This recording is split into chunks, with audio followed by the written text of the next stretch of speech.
His lawyer leaned in and whispered something I could not hear. I only saw the effect. My husband's smile froze, like a picture paused mid-laugh. The color drained from his face so fast it was almost impressive. His fingers tightened around the pen, then loosened, then tightened again. For a brief moment, the room forgot I existed. That was fine. I had waited a long time for people to forget to watch me, but I am getting ahead of myself. Let me pull you back, because what happened in that office only makes sense if you understand how calmly I walked into it, and why everyone else thought I had lost my mind long before a single paper was signed. My name is Elowen Harrow. It is not a name people forget easily, though for most of my marriage, forgetting me came naturally. I was married to Daniel for almost 2 decades, long enough to build a life that looked solid from the outside and hollow from every place that mattered. Long enough for sacrifice to feel like oxygen, invisible and assumed. Long enough for him to believe that what I gave was infinite. When Daniel told me he wanted a divorce, he did not raise his voice. He did not cry. He did not even look nervous. He sat across from me at the dining table we picked out together years earlier and spoke as if he were reading a grocery list. He wanted the house, the business, the accounts, the investments. He said it was cleaner that way. He said he deserved it. He said I would be fine. I nodded. That was the first moment people decided I was broken. My sister stared at me like I had spoken another language. My friends pulled me aside and whispered urgent advice, names of aggressive lawyers, stories about women who fought harder and won. My mother cried and asked what had happened to me. Daniel mistook my silence for defeat. Everyone else mistook it for shock. I did not argue a single term. I did not ask for revisions. I did not demand explanations. I did not remind him of the years I spent supporting what he built, or the parts of myself that disappeared so his ambitions could breathe. I simply listened, nodded, and said yes. Yes to the house. Yes to the business. Yes to everything. The room always went quiet after that. People do not know what to do with a woman who does not beg. They waited for me to crack, for anger, hysteria, threats, something that fit the shape of the story they expected. Instead, I remained composed, calm, cooperative, almost serene. It made them uncomfortable. It made Daniel confident. He shook hands with his lawyer like a man congratulating himself. He told friends I had accepted reality. He told his parents I was being reasonable for once. He told himself I had finally understood my place in the narrative of his success. What he never asked was why. Why a woman who had given up her career, her financial independence, and her name would surrender so easily. Why I read every document without interruption. Why I signed where they told me to sign, never hesitating, never asking for more time. There is a particular kind of arrogance that comes from being certain you have already won. It makes people careless. It makes them generous with assumptions. It makes them believe that compliance equals ignorance. I let them believe that. Every call from a concerned relative ended the same way. Are you sure you understand what you are giving up? Every well-meaning warning carried the same undertone. You will regret this. Every conversation ended with someone offering to help me fight. I thanked them. Then I did nothing. Daniel started moving through the world like a man unburdened. He made plans. He spoke about the future as if I were already erased. He told people the divorce was amicable. He told them I wanted it over quickly. He never once wondered why speed mattered to me. By the time we sat in that office, with documents neatly stacked and his lawyer confident, everyone thought the story was finished. A woman abandoned, a man victorious, assets transferred, hands shaken. Then his lawyer leaned in and whispered, and everything changed. I watched Daniel's face closely, the way you watch a storm form on the horizon. I did not react. I did not speak. I simply waited, exactly as I had been doing for a very long time. Some people think patience is passive. They confuse silence with surrender. They are usually the ones who never see it coming. People like to imagine disappearance as something sudden, a door slamming, a suitcase packed in the night. But that is not how it happened to me.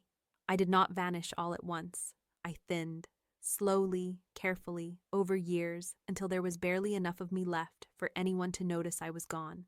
In the beginning, I was everywhere in Daniel's life.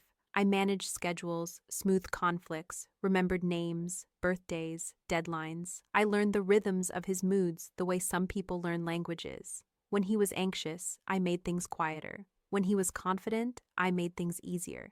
When he dreamed out loud, I turned those dreams into lists and plans and phone calls. None of it had a title. None of it had a paycheck. It was simply expected, and because I loved him, I gave it. His career grew in clean, visible ways. Promotions, recognition, invitations. Mine receded in places no one could point to. I stopped being asked what I wanted and started being informed of decisions already made. "We are moving," he would say. "This is better for us." "We are investing," he would say. "Trust me." Somewhere along the way, trust became shorthand for silence. I told myself it was temporary, that once he was stable, once things settled, once we had more time, I would step back into myself. That promise became elastic. It stretched to accommodate every new demand until it no longer held any shape at all. The first thing to go was my name in conversations. I became Daniel's wife. Then I became just his support.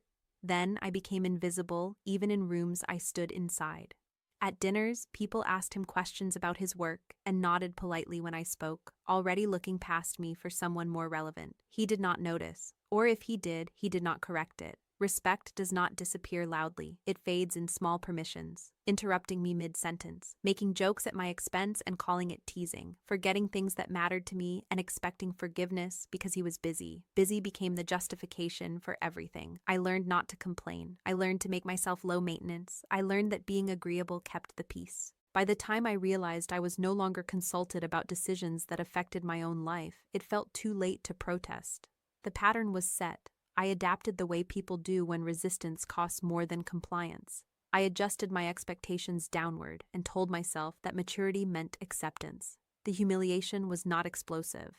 There were no dramatic betrayals at first, no shouting matches or slammed doors. It was structural. I was edged out of meetings I once attended, introduced to people as an afterthought, left behind while plans were made around me. When I questioned it, Daniel reassured me with the same calm authority he later used during the divorce. "You are overthinking. This is just how things are now." Looking back, I can see the moments he began preparing for life without me. New advisors who did not know my name. Conversations that stopped when I entered the room. A careful separation of finances explained as efficiency. He did not leave suddenly. He reorganized his world so my absence would barely register. I watched all of this without spectacle. I did not cry in front of him. I did not demand apologies. I observed. I learned. I noted what happened when I complied and what happened when I questioned. Compliance made me invisible. Questioning made me inconvenient, so I became invisible on purpose. That is what people misunderstand about obedience. They think it means you have surrendered. In truth, it can mean you are studying the terrain. Every quiet yes taught me where the lines were drawn.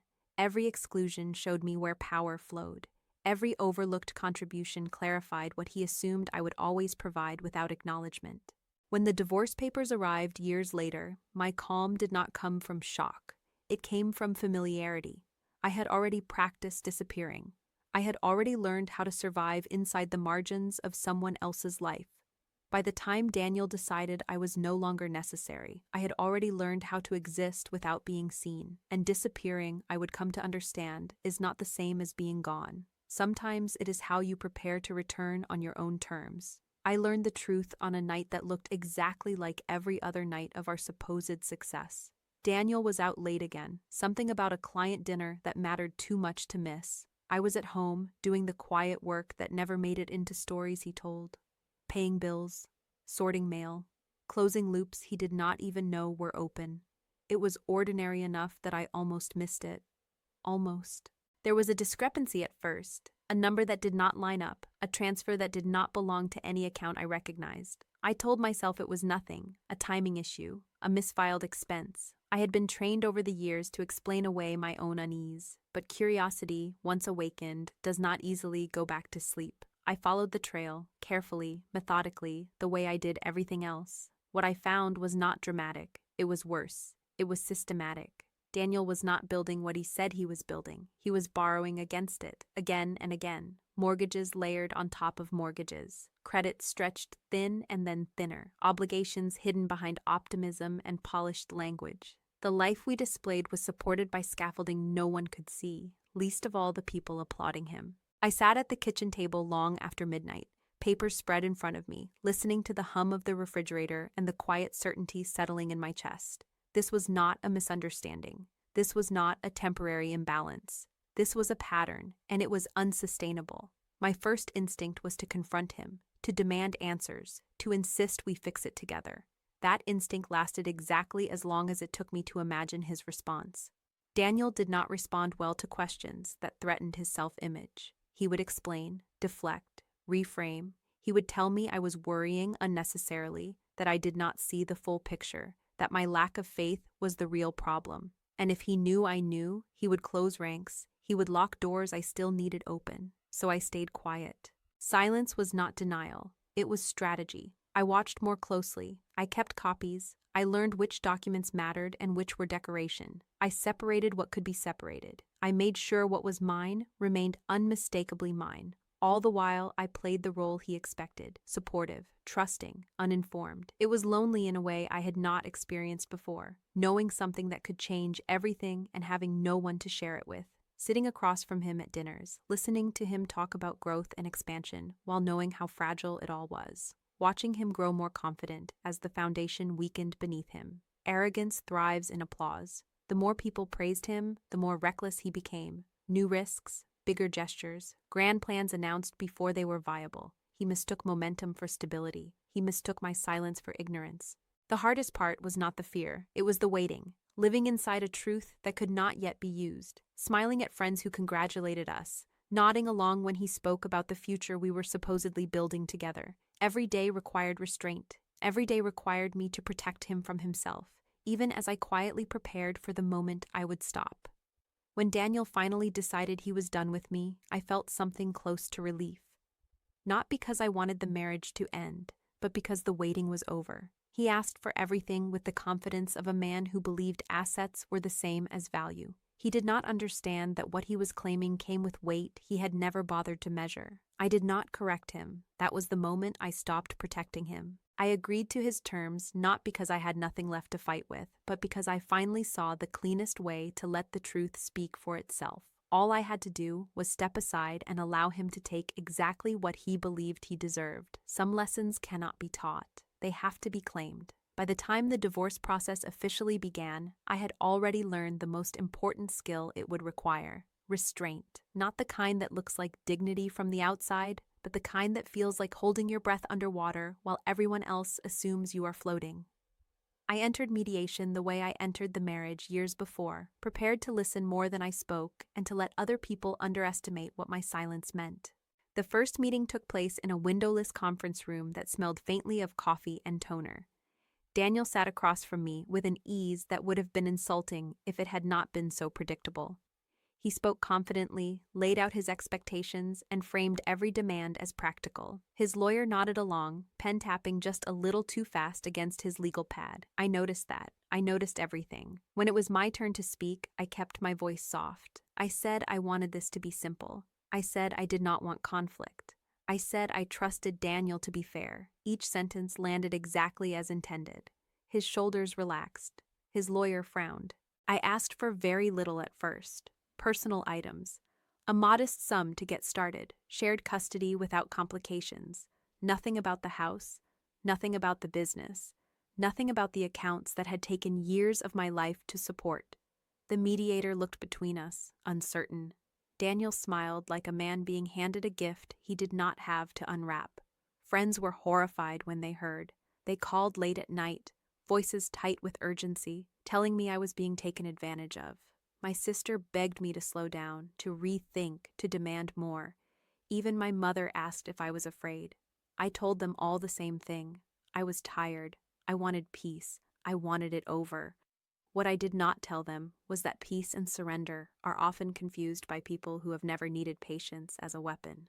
With each meeting, I asked for less. I clarified that I did not want to revisit earlier discussions. I signed preliminary agreements quickly. I waived reviews that would have been expected. Daniel grew bolder with every concession. He talked openly about plans for the house, about restructuring the business without me, about how relieved he was that I was not making things difficult. Difficulty would have slowed him down. His lawyer tried, quietly, to introduce caution. He asked about valuations. He suggested additional reviews. He mentioned liabilities in careful, professional tones. Daniel waved it away every time. He told him it was unnecessary. He told him I was not contesting anything. He told him he knew what he was doing. Confidence can be intoxicating, especially when it is mistaken for competence. I watched Daniel make decisions faster and faster, eager to finalize, eager to move on. He signed documents without reading them closely. He dismissed delays as annoyances. He grew impatient with anything that threatened to slow the finish line he believed he could already see.